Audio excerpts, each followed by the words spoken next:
Pour ceux qui rêvent d'un gouvernement d'union nationale, d'un gouvernement de sac à crabe, nous leur disons qu'ils ont frappé à la mauvaise porte. Parce que le président Alassane Ouattara vaut mieux que cela. Et on ne va pas créer un club de crabes et puis après s'étonner des conséquences. Le président Ouattara a trop de respect pour sa personne. Et je sais de quoi je parle. Le président Ouattara ne se met pas dans n'importe quel environnement. Quand on était dans l'opposition, il y a eu des jours difficiles où les militants ont voulu prendre des décisions qui allaient être très fatales.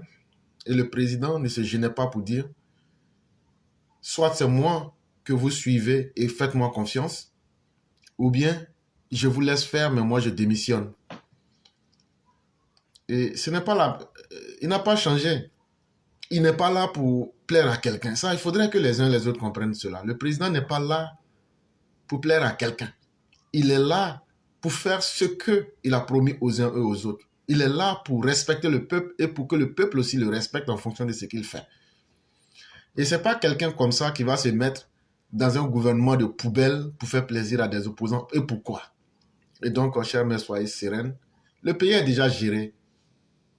C'est vrai qu'il y a des gens sans ambition qui pensent qu'ils peuvent être militants et se camoufler, qu'ils ne seraient pas vus. Ils sont tous vus. Et chacun atteindra aussi ses limites.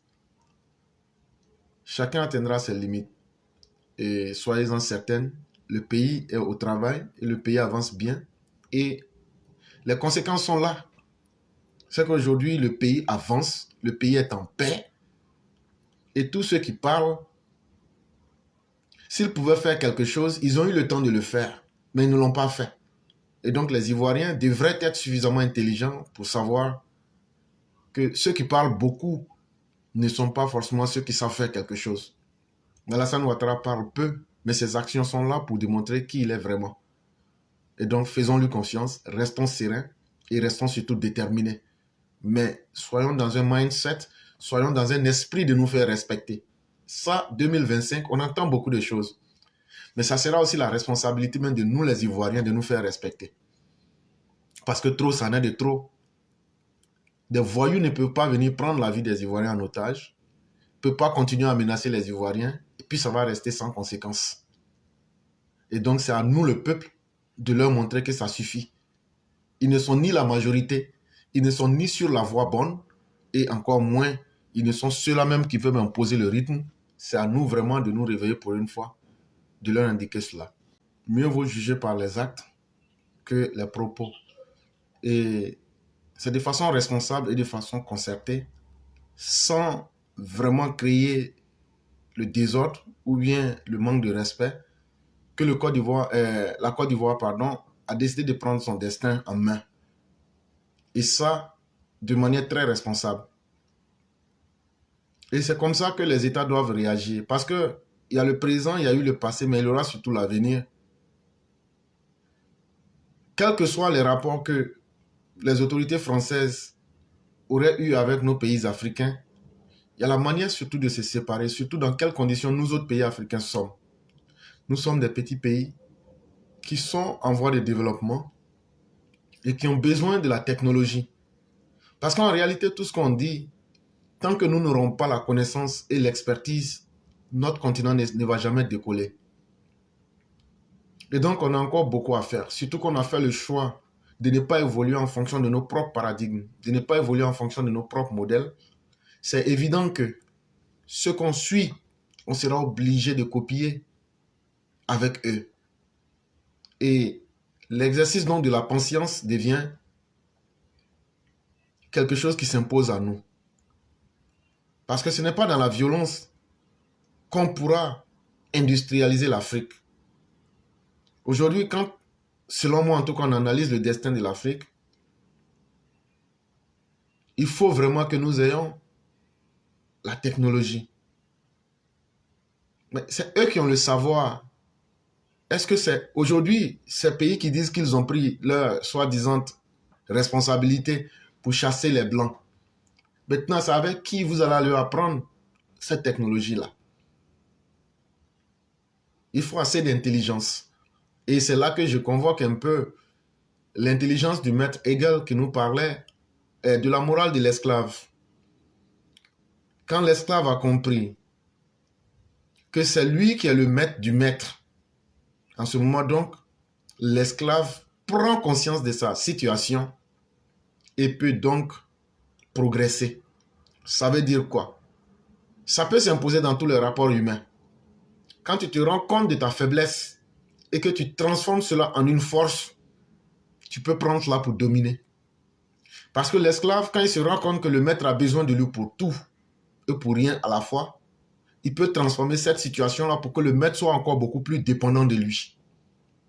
Et dans cette dépendance-là, tu arrives petit à petit à trouver ton chemin jusqu'à te libérer toi-même. On en a vu l'exemple ici aux États-Unis. Quand l'heure est venue de libérer les esclaves, ceux qui ont été abandonnés dans le vide, on leur a dit, bon, vous êtes libres, partez. Mais dès le lendemain, ils ne savaient plus ce qu'il fallait faire. Et jusqu'à aujourd'hui, les conséquences restent. Parce que toutes ces personnes qui se sont jetées dans le vide pour dire non, on voulait la liberté pour la liberté, quand vous venez et que vous étudiez la sociologie américaine, je vais parler des Américains noirs, vous voyez cette grande différence-là. Mais ceux qui sont restés, qui ont compris que ce n'est pas en se libérant et puis être dans le vide qui va les aider, quand vous remarquez, ce sont ceux-là parmi les Américains noirs qui sont éduqués, qui ont encore de la structure morale et qui se maintiennent encore dans un certain chemin de vision de la vie. Et c'est un destin auquel personne n'échappe. La vie est ainsi faite, soit tu luttes ou soit tu péris. Et la question, c'est de savoir qu'est-ce que les Africains veulent. Un continent qui ne peut même pas se défendre. Aujourd'hui, les enjeux du monde sont tellement énormes que l'Afrique elle-même ne peut même pas se défendre. Regardez au Rwanda, ce sont les grandes puissances qui se menacent par personne interposée. C'est les États-Unis et la Russie qui se menacent par personne interposée. Kagame, lui, représente les États-Unis. Et l'autre, le président de la RDC, représente la Russie.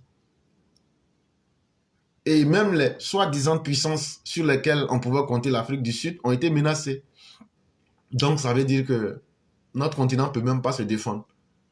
Est-ce que c'est en criant? Est-ce que c'est en jouant les violons? C'est même de la stupidité. Et c'est à nous, Africains, de prendre conscience, partout où nous sommes. Ce n'est pas avec la violence, ce n'est pas avec la brutalité qu'on peut se libérer. Mais c'est en profitant de la situation et en profitant de nos faiblesses pour transformer tout ça en force avec le temps et la patience, pour surtout acquérir la connaissance avec cela. C'est ce qui va beaucoup nous aider. Le problème de l'Afrique, si vous remarquez très bien, effectivement, ça fait très mal que des personnes qui ont eu la chance d'aller étudier. Quand vous prenez le cas des pays comme le Japon, la Chine, les gens sont étonnés de ce que ces pays-là se soient développés. Et c'est totalement normal parce qu'ils avaient une conscience. Ils avaient une conscience d'eux-mêmes. Ils savent qu'ils doivent faire quelque chose pour être là. C'est ce que j'appelle la conscience de soi. Et donc, quand tu comprends cela, ça t'impose une certaine responsabilité. La responsabilité, c'est le devoir de faire quelque chose. C'est le sentiment que tu as, que tu dois faire quelque chose. Malheureusement, beaucoup de nos intellectuels ont transformé leur savoir en une zone de trahison pour les peuples africains. C'est une honte que des gens disent « j'ai le bac ». Parce que le bac, c'est le premier diplôme d'université en fait. Mais même déjà le BPC, c'est suffisant dans la vie. J'ai dit même déjà le BPC, c'est suffisant dans la vie. À plus forte raison, venir dire j'ai le doctorat, je suis ceci, je suis cela. Mais quand tu regardes autour de toi, ça n'a servi à rien. Ça n'a servi qu'à venir exploiter nos propres peuples pour prendre un salaire. Regardez les pays comme les États-Unis. On ne juge pas un homme en fonction de ses diplômes, mais on juge un homme en fonction de ce qu'il produit dans n'importe quel domaine où il se trouve. Quel est le résultat qu'il donne? Malheureusement, l'intellectuel africain n'a pas fait mieux que de penser à lui-même. Et c'est pourquoi vous verrez des gens qui disent, j'écoutais hier des partisans d'Etidiam Thiam qui disent qu'il a fait 23 ans en train d'étudier, d'avoir un savoir, et c'est ce qui le rend exceptionnel. Mais il est devenu tellement exceptionnel qu'il ne peut même pas dire la vérité à ceux qu'il veut diriger. Il est devenu tellement exceptionnel qu'il ne peut pas respecter le peuple qu'il aspire à diriger. Vraiment, il en a appris.